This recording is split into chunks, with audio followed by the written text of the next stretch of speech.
ఎప్పటి నుంచో ఈ ఫ్రూట్ని ట్రై చేద్దాము అని అనుకున్నా. ఫైనల్లీ ఇప్పుడు నాకు ఫ్రెష్గా దొరికింది అన్నట్టు. సో ఈ ఫ్రూట్ చూడడానికి పెద్ద సైజు టమాటో లాగా, చిన్న సైజు పంప్కిన్ లాగా కనిపిస్తుంది కదా. ఇది వచ్చేసి పర్సిమన్ ఫ్రూట్. మీలో చాలా మందికి తెలిసి ఉండొచ్చు, కొంతమందికి తెలియకపోవచ్చు కూడా. నేనైతే ఫస్ట్ టైం అయితే ట్రై చేస్తున్నా అన్నట్టు.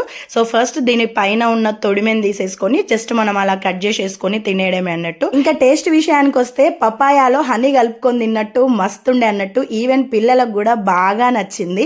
నాకు కూడా మస్తు నచ్చింది అనుకోరి. ఇంకా హెల్త్ బెనిఫిట్స్ విషయానికి వస్తే చాలా ఉన్నాయి. స్కిన్కి, హెయిర్కి, హార్ట్ డిసీజ్ ఉన్న వాళ్ళకి, బ్లడ్ ప్రెషర్ ఉన్న వాళ్ళకి అన్ని రకాలుగా మంచిది. అండ్ ఫైబర్ కంటెంట్ కూడా చాలా ఎక్కువ ఉంటుంది. అండ్ వైటమిన్ సి కూడా చాలా ఎక్కువ. నేచర్ నుంచి వచ్చిన ఎడిబుల్ ఫ్రూట్స్ అండ్ వెజిటబుల్స్ ఏవైనా కూడా మన ఆరోగ్యానికి మంచిదే. ఎవరైనా ట్రై చేయాలనుకుంటే నిర్భయంగా పోయి తెచ్చుకొని ట్రై చేయరు. టేస్ట్ అయితే చాలా బాగుంది. మాకు ఫస్ట్ టైం నచ్చి నెక్స్ట్ టైం మళ్ళీ తెచ్చుకున్నాము. అరౌండ్ 50-60 రూపీస్ నేను పొలిమరాస్లో తీసుకున్నాను.